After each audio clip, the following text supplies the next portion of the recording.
రాష్ట్రానికి అన్నీ చేశాం, ఇన్ని చేశామని గొప్పలు చెప్పుకునే బీజేపీ నేతలపై సీఎం చంద్రబాబు మండిపడ్డారు. రాష్ట్రానికి జరుగుతున్న అన్యాయం ఆంధ్రాలో అందరికీ కనిపిస్తుంటే మీకు మాత్రం ఎందుకు కనిపించడం లేదంటూ బీజేపీ నేతలపై ఆగ్రహం వ్యక్తం చేశారు. మంగళవారం అసెంబ్లీలో బీజేపీ నేత విష్ణుకుమార్రాజు మాట్లాడిన తీరుపై ముఖ్యమంత్రి చంద్రబాబు నాయుడు మండిపడ్డారు. 60 ఏళ్లు కష్టపడి సంపాదించుకున్న సొత్తు అన్యాయంగా కోల్పోతే మీకు బాధ కలగదా అని విష్ణుకుమార్రాజును ఉద్దేశించి వ్యాఖ్యానించారు. కేంద్రం సహకారం వల్లే అభివృద్ధి జరుగుతోందని విష్ణుకుమార్రాజు అంటున్నారని, బీజేపీ పాలిత రాష్ట్రాల్లో ఎందుకు రెండంకెల వృద్ధి రేటు లేదో చెప్పాలని చంద్రబాబు ఆయన్ను ప్రశ్నించారు. దేశంలో నాకంటే అనుభవం ఉన్న నేత ఎవరైనా ఉన్నారా అని అన్నారు. తాను చెప్పేది సామాన్యుడు సైతం అర్థం చేసుకుంటున్నాడు, కానీ బీజేపీ నేతలు అర్థం చేసుకోవడం లేదని చంద్రబాబు అసహనం వ్యక్తం చేశారు. ఏపీలో జీఎస్టీ బాగుంది, పరిశ్రమలొచ్చాయి, మరి మీకెందుకు ప్రత్యేక హోదా ఇవ్వాలనడం సరికాదని ముఖ్యమంత్రి చంద్రబాబు అన్నారు. మంగళవారం విభజన చట్టం అమలుపై శాసనసభలో చర్చ సందర్భంగా ఆయన మాట్లాడుతూ ప్రాంతాల వారీగా ఆస్తులు, జనాభా ఆధారంగా అప్పులు పంచారని,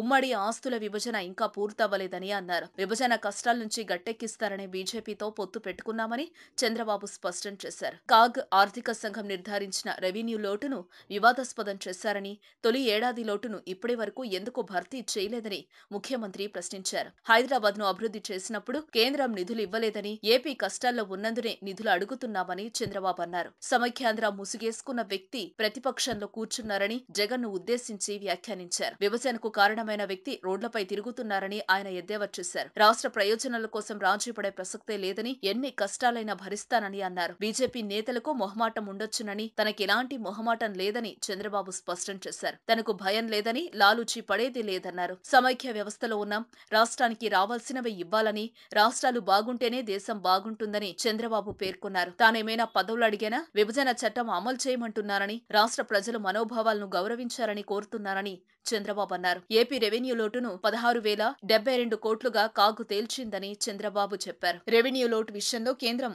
ఏకపక్షంగా లెక్కలిస్తోందన్నారు. కేంద్రం తీరు చూస్తుంటే ఎలా స్పందించాలో అర్థం కావడం లేదన్నారు. వైసీపీ ప్రత్యేక హోదా ఇవ్వాల్సిన కేంద్రాన్ని వదిలేసి నన్ను విమర్శిస్తోందని, మోదీపై వైసీపీకి విశ్వాసం ఉంటే అవిశ్వాసం ఎందుకని బాబు ప్రశ్నించారు. ప్రజలు మోసపోరని, వైసీపీని శాశ్వతంగా శిక్షిస్తారని చంద్రబాబు అభిప్రాయం వ్యక్తం చేశారు. A1, A2 నిందితులు ప్రధానిని ఎందుకు కలుస్తున్నారని ప్రశ్నించారు. చంద్రబాబు ప్రసంగం తర్వాత కేంద్రం తీరును నిరసిస్తూ అసెంబ్లీలో తీర్మానం చేశారు. దీనికి బీజేపీ నేతలు కూడా మద్దతు పలకటం గమనార్హం. ఆరోగ్యవంతమైన జీవితం కోసం మనం పాటించాలి కొన్ని నియమాలని. చిన్ని చిన్ని చిట్కాలతో చింతలేని జీవితాన్ని ఎలా గడపాలి అనే దానికి వీక్షిస్తూనే ఉండండి మన ఆరోగ్యం యూట్యూబ్ ఛానల్. మరిన్ని ఆరోగ్య సూత్రాలకు సబ్స్క్రైబ్ చేసుకోండి.